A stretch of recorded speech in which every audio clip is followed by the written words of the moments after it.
about us. These things are never easy. Putting up an event, risking it. Will anyone come? Will I be sitting there on my own with my wife, wondering what we just did? So these things cost money, they cost time, they cost a lot of emotional capital. So thank you so much, Paul and Drusilla, for hosting us here. Thank you, Pastor Michael, for always being a catalytic man. I just love Pastor Michael and Liz. They serve us. I think one of the persons who multiplies everything I do is Michael.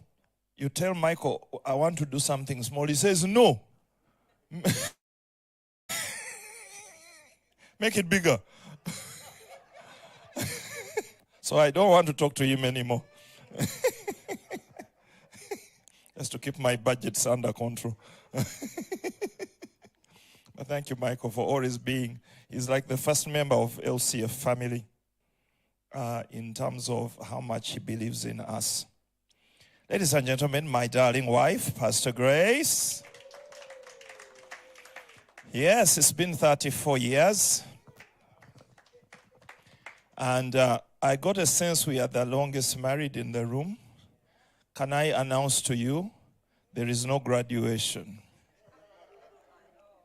There is no graduation on this course. It is a life course until the heavenly bridegroom comes to rescue us from our efforts and swallow our little marriages into his amazing marriage to the church. We are going to always find that there is something to attend to. And recently, my wife and I, again, intensely sat at table and began to look again at this thing called the marriage between Lincoln and Grace. Even while we were driving here, we started talking again about us. And at some point, I told her we have to stop because I missed an exit.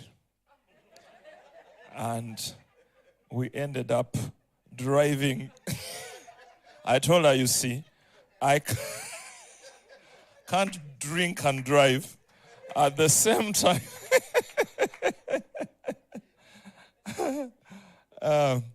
We've got to engage these things. We've got to become proficient at what we are doing. And this is perhaps our most significant, most important challenge and mission. We are leading churches, starting businesses, creating babies.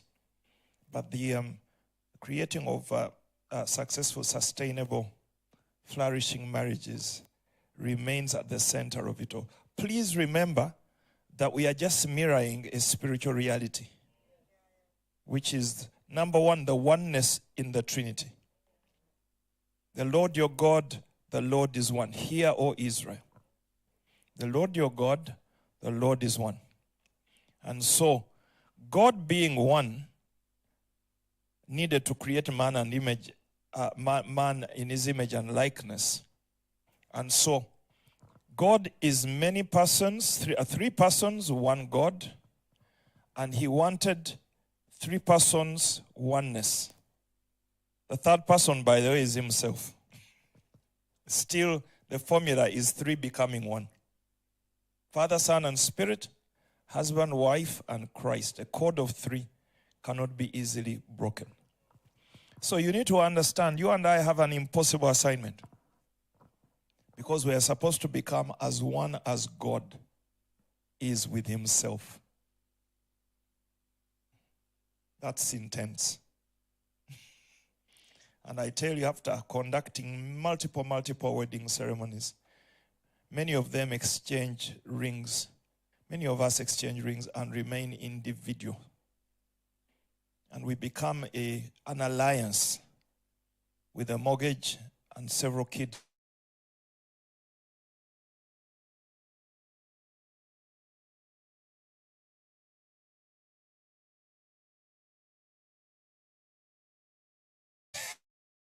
on disputed territory, with incursions breaking out, as we've recently seen a flaring in relationships.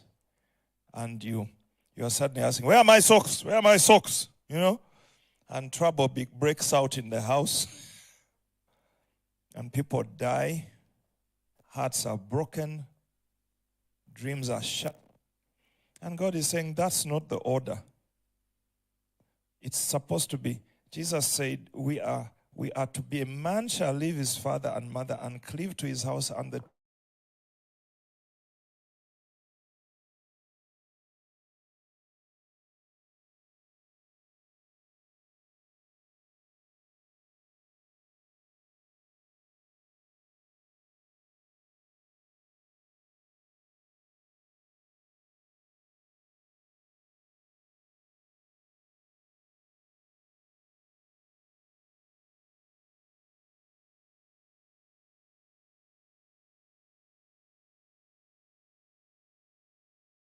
spirit to spirit makes me and my wife brother and sister.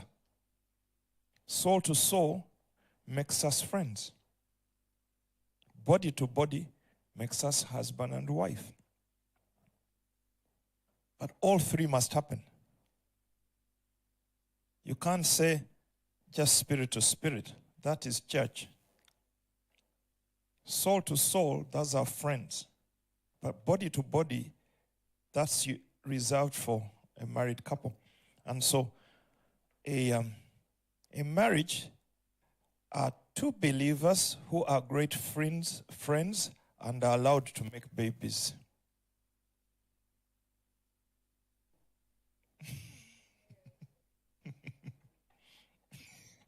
That's my definition. Two believers who are great friends and are allowed to make babies together. That is marriage. And trouble can break out at either of those three levels. Spirit to spirit, soul to soul, body to body. Yeah? I'm speaking very spontaneously because that's best. We converse. And you see, when it goes wrong at spirit to spirit level, everything else is a band-aid. You understand band-aid? I'm using American terminology. Everything is a plaster. You cannot compensate for a lack of spiritual union with a lot of friendship or a lot of sexual union. Can I go a little deeper there for you to understand? Because we are trying to emulate a spiritual union between God and himself, Father, Son, and Spirit. If it does not strike there, it's difficult to strike well elsewhere. There's got to be a divinity to the process by which you find your spouse. There's got to be a non-deniable spirituality to that union.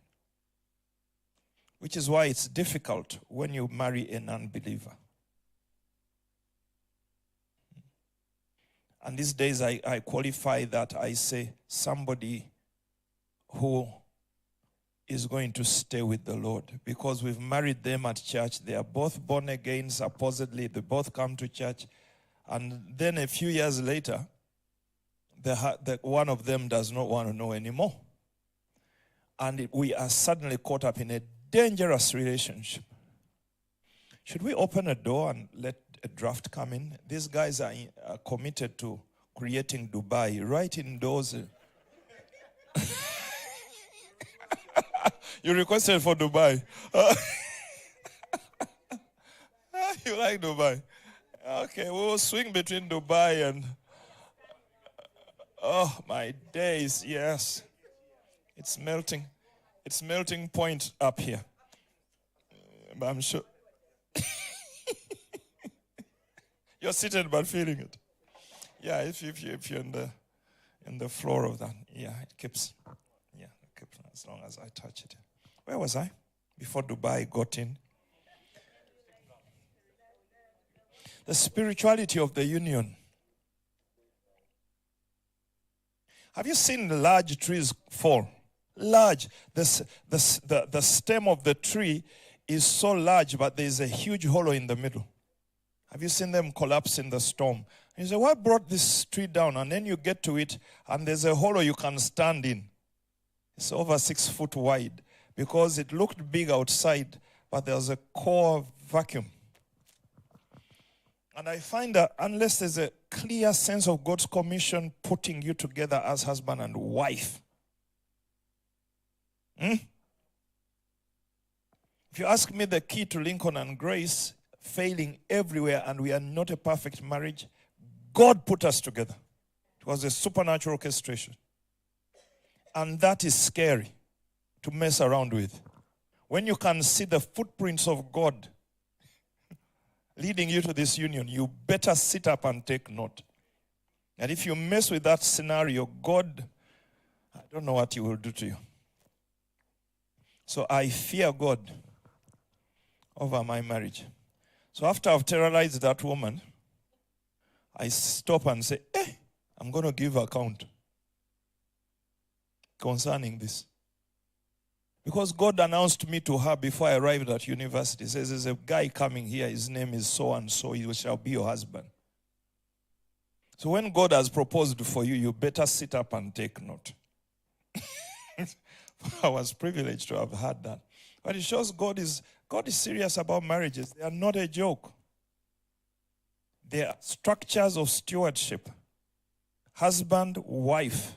Now God can do something in the earth with that couple together because he partners with them and the code of 3 becomes established.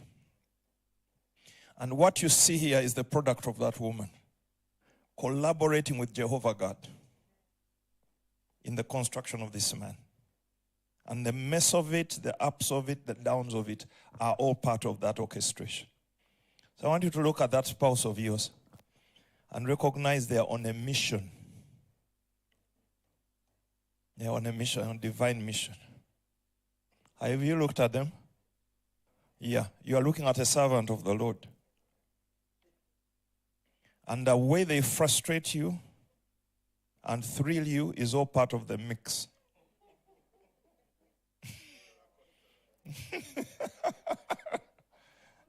It's all part of the mix. We marry according to our need. We marry according to our need. So if you feel you married the fool, that's what you needed. Will you survive me today? I asked Pastor, I said, no, I want to go. I want to talk to these people. I don't want to go into Q&A. I want to talk to you. Because we can mess around with Q&A a lot and feel and miss a prophetic deposit here. So I tell people, you marry according to your need. Yeah. Sit up and lap it up. And find God in the storm. Find God in the storm that your marriage is. And the conundrum that it is. Why did I marry this fool? You needed them. You needed them so desperately. Why did I marry this mystery? You know? And you stand there, forsaking all others, cleave to you alone. And we clap. And 2 years later, you're saying, "Aye! What was I thinking?" No, you are thinking. I thank God for his mercies that never end. Because even when we get it all wrong and mixed it all up, there's first chances and second chances. Okay, so that's a good intro. So you've got to feel that spirit-to-spirit sense over your marriage. God led me into this. And I tell people, it is so wrong. When I fail there, I have failed indeed. If I fail to trust that God can lead me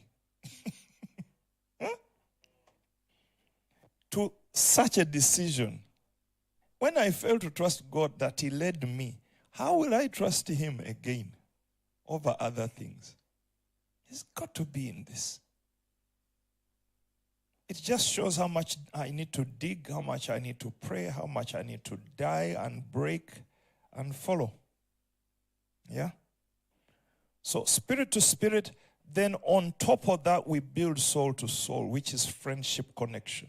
Soul to soul is human connection and affection. And my wife will go into a little there. Today I want to speak to you about 4 C's, and I'll introduce them to you in a moment. But soul to soul is the emotional and mind connection. Soul to soul connection. That's where the friendship is. That's where the companionship is. And then body to body is the celebration of what we have. And that copulation is one of the C's. I don't think I'll cover all 4. I want you to look at these plants. If you want a plant to flourish, you have to nourish it. And so, making our marriages flourish. Now look at these 4 plants. Which one best represents your marriage?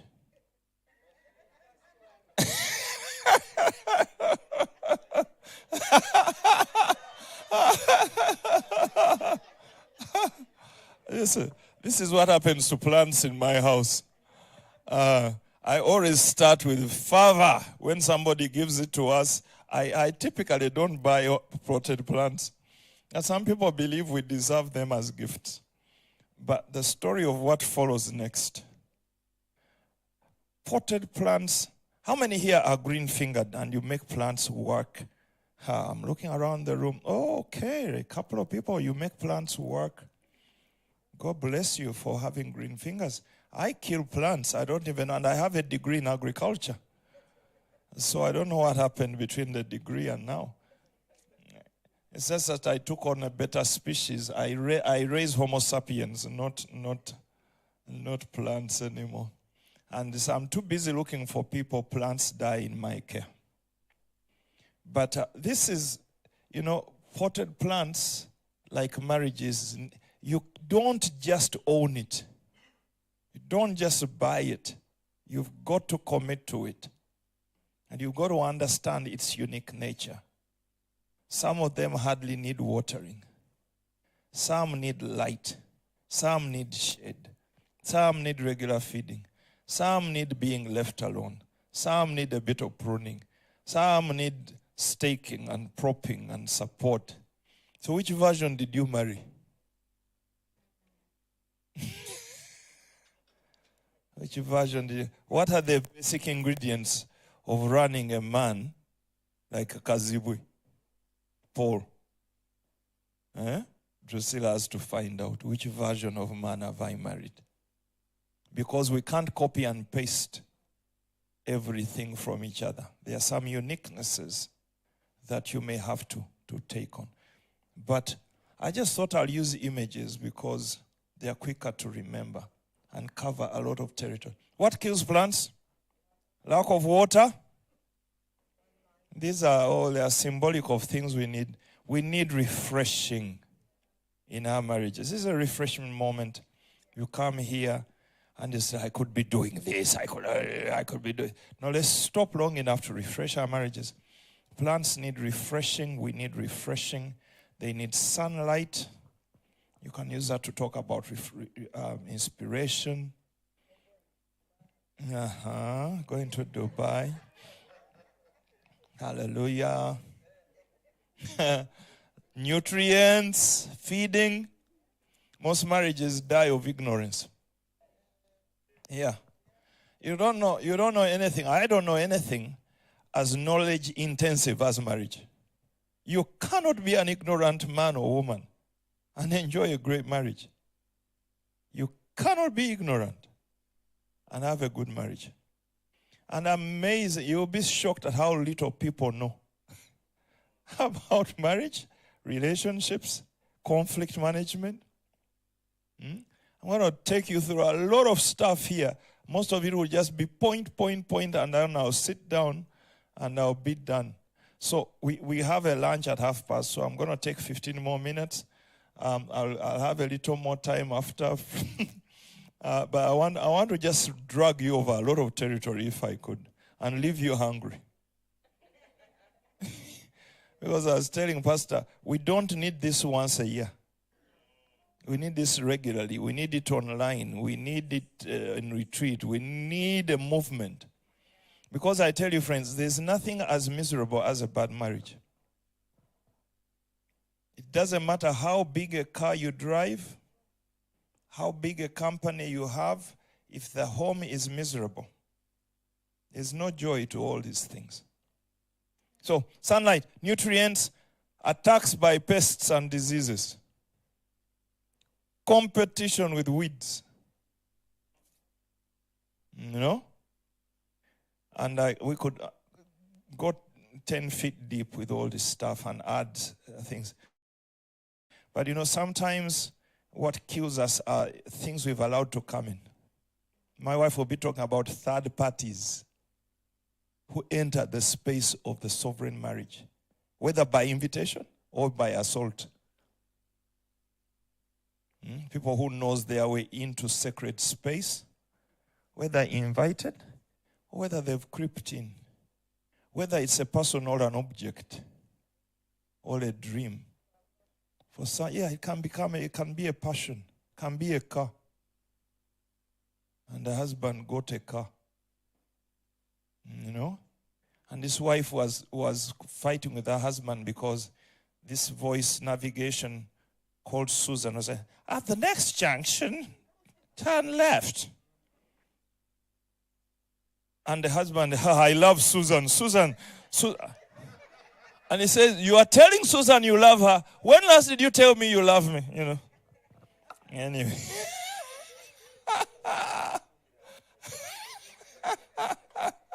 So competition with weeds, lack of attention. Lack of attention. 4 key areas: connection, communication, companionship, copulation. To name but a few. I wish we had a day for each of these C's. I'm going to touch connection a little before lunch jumps in. Yeah?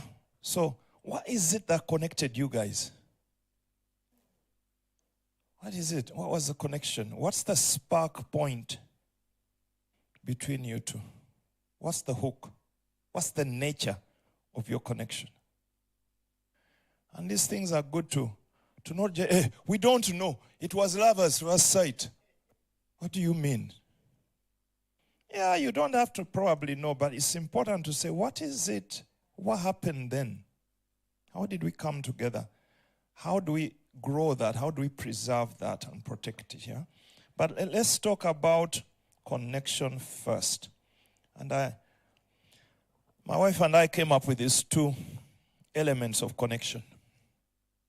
One way of approaching connection. There may be other ways of approaching it.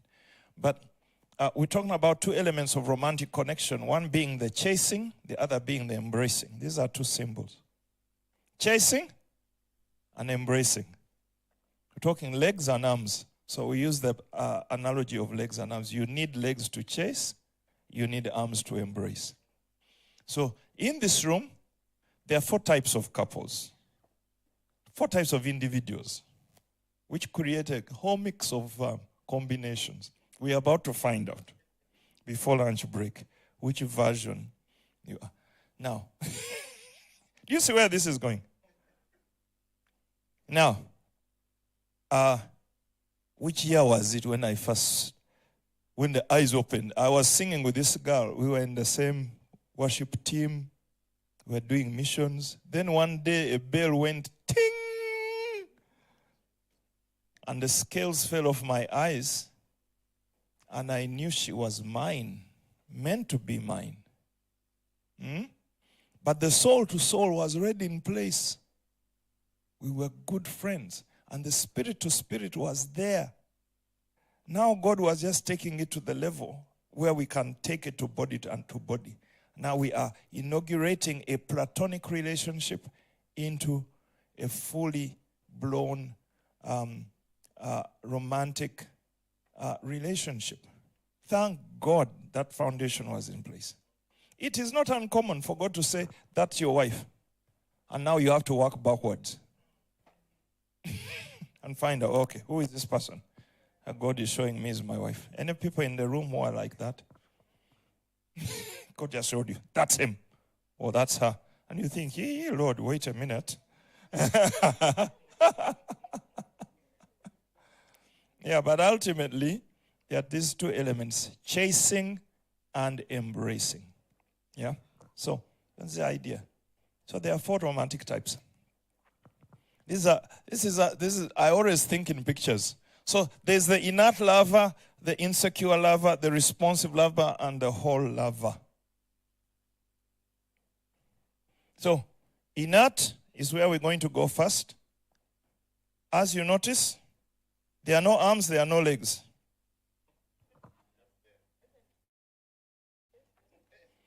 This one loves you. The love is there, but there's no evidence, typically. This type of person loves you, but you just don't know exactly because they don't really express it. They don't chase after you. And they are not very emotionally expressive. But they tell you, and you also know they love you. Usually it's okay during courtship. It's when you settle into the marriage. But sometimes even in the courtship, I know a girl who, this guy proposed to her in church. He proposed to her, he says, I want to marry you. And she was over the moon. Then she found he's totally inert. Doesn't call, doesn't text. He's waiting to see her on Sunday in church. And then we were running actually 2 services. He would come to the morning service, and she comes from work for the second service. And he waits for her at the door as he's leaving to meet with her. And this is his fiancée. And he loves her very much. But he meets at the door to say, hi, bye, see you next Sunday. But in his heart, he really loves this girl. What happened? No arms, no legs, no chase. This guy does not text, does not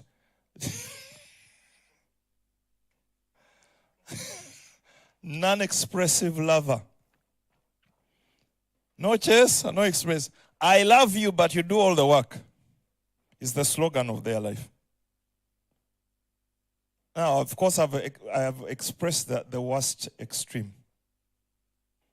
But let's redeem time, because it's 7 minutes to go. Where's lunch? We go out there? Okay. Number 2 is the insecure lover. And these are tabs you could change. So do you see this one? Can you explain him for me? He loves you and he chases after you. But there are no arms. So this one's the kind who, when are you coming back? They'll send you a text. Where are you? I missed you. But when you arrive, that's it. You do all the work. So no arms, but they will chase you. You will feel like the world is coming to an end when they are chasing after you. When you arrive, you come through the door because they've been looking for you. And they are too busy. Because you are there now, they can get on with their life. Huh? That's your grandmother. They will pursue, but when you arrive, they're non-expressive. They're emotionally unavailable or shy or something. They just don't want you away or disconnected, but they just don't know how to be expressive. I chase, but I do not express. I need you. Show me your love.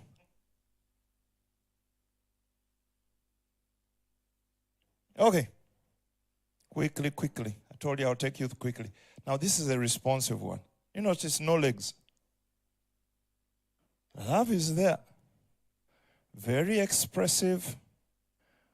I called him the passive insecure. Has arms, but no legs. They will not chase after you. You do the chasing. When you arrive, they are very emotionally expressive. But you have to do the chasing. You have to do all the chasing. When you arrive, they're expressive. As long as you chase, I will express. And finally, the whole lover. This one knows how to chase, and they know how to express. What a lover. What a relief. Now let's own up before lunch. Confession time. Now you may not be as extreme as the diagrams, but let's own up. Let's own up before lunch. Go back here. How many inert lovers do I have in the room? You also know I don't chase and I don't really express. Huh? They didn't come.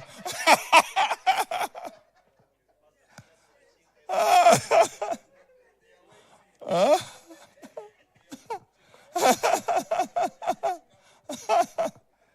Yeah, but these guys are in church. And when we first did this, we had a good laugh by a guy saying, "Thank you for finally describing me," because even I was trying to think, what's it with me?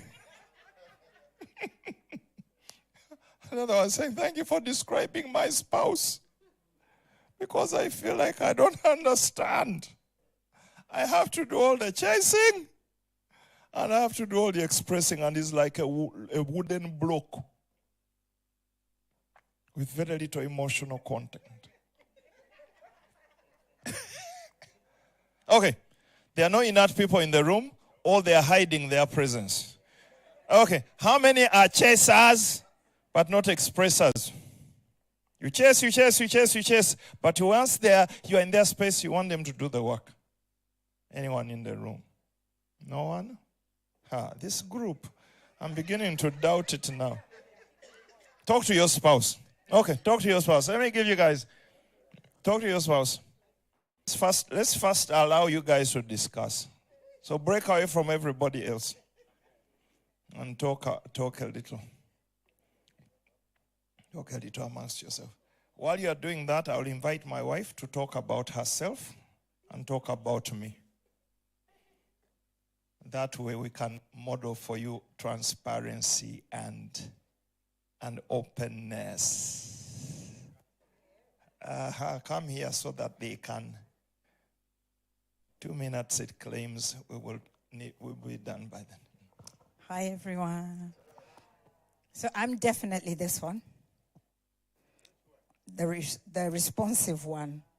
Because I grew up being told that women do not chase men. So I was told you don't chase buses and you don't chase men. They chase you, they're the hunters. How many women are like that? So you wait, and if he chases you, you respond. But you don't, please. Don't chase. Don't show him. No. I mean, from my culture, my mom is from Rwanda, and on your wedding day, you put your eyes down and you don't smile, because otherwise you look like you are chasing and you are too desperate. Yeah, so everything, you're supposed to be like, I'm here. If you come, it will be good. If you don't come, yeah. So, yes. What am I?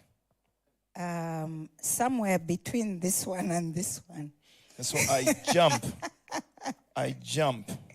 And yes. There can be a bit of a mix. Is it that one or this one? No. No, definitely not the inert one. Not the inert one. But sometimes there's the chasing, and then not the warmth of the embrace. And then a lot of times. And then I'm boom! I'm here. I'm ta-da-da-da-da! Yeah. I suddenly arrive. And I think it's also sometimes it's seasonal. Yeah. Because some people are up and down. So some people are moody And so they can come from the hall to this guy over here who has nothing going on. So whether Weather changes. work, preoccupations, things that happen that just make us clam up. And yeah. Okay, Kakairis, talk to us.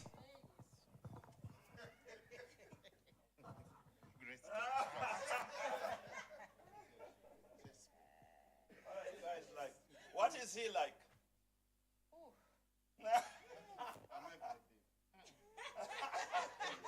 Are you still trying to place him, or do you know? What are you like? I'll talk for myself. Okay, talk to us. Talk about yourself. I think I evolve, but I'm the insecure. Oh, okay. So you tend to fall. There. And when somebody arrives, I'm like, okay, you're here, let's get on with it. You want them, you're hungry for them. Yes. But you want them to lead Yeah. the emotional and romantic. Yeah.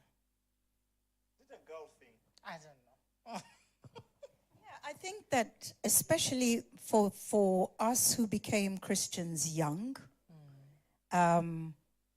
let's talk about the sexual aspects. When you become Christian young, you identify physical love with something wrong. Like, it's not, now I'm married, I've got a certificate, it's fine.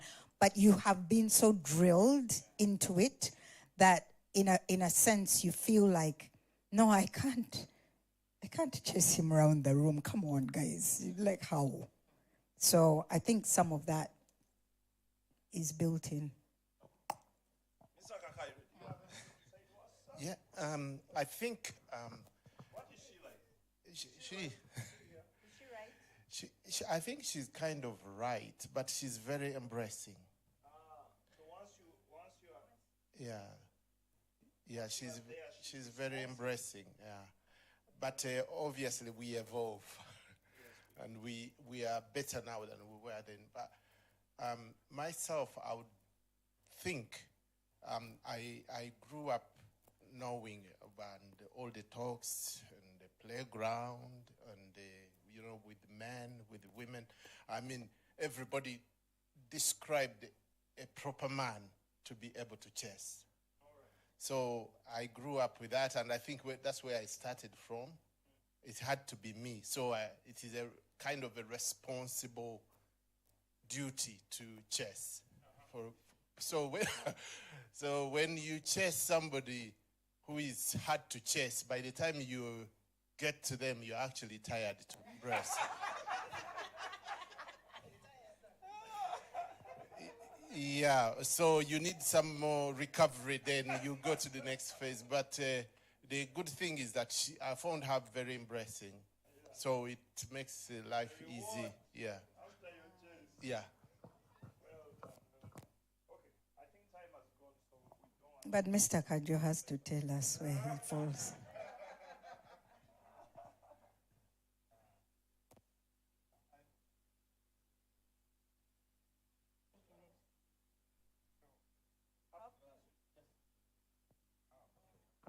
Yes, I'm trying to find myself. I come from this background culturally. I'll say it in Luganda to make sense. Omukazi namugulira ekibanja njagaza ki. I'm going to help me translate that, Pastor. Yeah, it's almost like the man's duty to a wife is to give her stuff. So I've bought her land. What more does she want? Yeah. I've given her a home. I've given her a house. Yeah. But I'm evolving, and I think I find myself more like I pursue, and then I want to embrace, I want to express. But then I think it depends on the season. I am a person who kind of affirms her every single time, every morning. I text her, say, hi, honey. I find names, sunshine, honey. Oh, I become that, say, yeah, how are you today? Sometimes it depends on what I want. The bigger the name on what I want, that particular. But yeah, I think I jump from insecure to whole. Most of the time, I want to lean towards the whole. sure. Yeah. Sure. Liz, anything I'm in the insecure. there? Yeah. Yes, please. insecure. I'm Yes. always, waiting on him, but it's not intentionally. That's the way I am. Yeah. So I'm just there. And then when he comes, I'm responsive. Sure. I do respond. I found, I don't know whether it's a movies things, but American women are very in your face. Women, in fact, I've met several couples where the wife proposed. It's the You know. 21st century, I think. I don't know. I'm sorry? It seems to be a very strong American thing that women are very expressive. Give them the mic. Let's see what they are saying to us. The Kaziwes. In a strange way, that's our story, because when we first met, we were just I was loving her because I've seen this beautiful girl, and I want to get to know her and everything. But then she seemed to be more focused on the relationship. Okay. I was just looking for this nice looking girl, like. And then one time I asked her, "What do you really want from me?" And she says, "I want you to be my husband." Come on. So she had seen that way before. Yeah. I had. In fact, she told me that, I'm thinking, yeah, I was You like, actually pulled back, did yeah, I'm not, I wasn't thinking that at all, Yeah. So even when we've come into the relationship now, and it's like we're switching in between. So I'm in between, like Pastor Michael, insecure and whole. Yes. And she is secure and whole. Okay. So we responsive and whole. So we keep going back and forth depending on the circumstance. But we find ourselves, so I compliment her a lot. Yes. She does the same for me. We always hunt each other. Okay. And together, we're always very, very expressive. Wow. Every time we go somewhere, we're always sitting together. We're always, cuddling and talking. But there are also other times where I have to be, I tend to show those insecure traits. What are you doing now? Where are you? What's going on? But also, I think so. I think so. So, I think I'll say that. Then I'll give you the microphone. He said everything. That is basically it, really. I was thinking of myself as a whole, but I think there are moments where I just respond when he comes in, but I'm whole. I think in general, women know stuff. And I think my wife knew us before I knew us. But she waited for me to do the initiative. They seem to know in their knower, this is the one. Yeah. Not all of them, but it seems to be quite a common trait. Or they want the commitment. You may come shallow and they're already deep. And so they're saying, come on, stop playing games. And the point is this. These are skills, actually. Arms and legs are skills you can grow. Upbringing brings you out in a certain emotional profile. Some of us are better chasers than others. Some of us are more expressors, more expressing than others. But we can grow in these things. The problem is when you say, this is how you found me, leave me alone. But it's usually a product of your home. If you have too many children in the home, if your parents are non-expressive, if you're bounced from boarding school to boarding school, from auntie to uncle, and there's not a very expressive environment upbringing-wise, you may find you are emotionally shy or withheld, or you don't want to show that you need somebody because nobody ever came to you. So you learn to just live on your own. So these are, we need to become familiar with some of the language. You are neuroplastic. You can change. You can change. But you need to start on it. And now that we've labeled it and clearly demonstrated it, you stop protesting. Usually, your spouse is looking for you. Hey, where are you? Because you never communicate. Never communicate. Where were you today? Hey, I was hanging out with my friends. How come you didn't tell me? Why didn't you realize I would miss you? Why don't you know that you need to? Some of these things become huge fat battles at home because someone is emotionally unintelligent. So emotional intelligence comes in. Emotional intelligence is, is your ability to know how other people feel and to anticipate what they will think if you don't do this or do that. So we're constantly growing. And when your spouse is sometimes protesting about something, you really just need to wake up and realize, hey, perhaps I have a blind spot. Yeah? So, happy lunch. Thank you, pastors.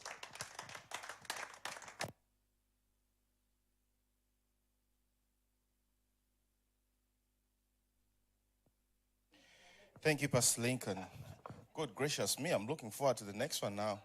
I could fast forward that lunch. If it was left to me, I'll just bang it in 20 minutes and find our ways back. Yeah, we're coming. Is it where we had the breakfast from? Okay. I think we're ready to go. Let's go get that done quickly and we shall return. Yes, we can leave everything here. It's fine.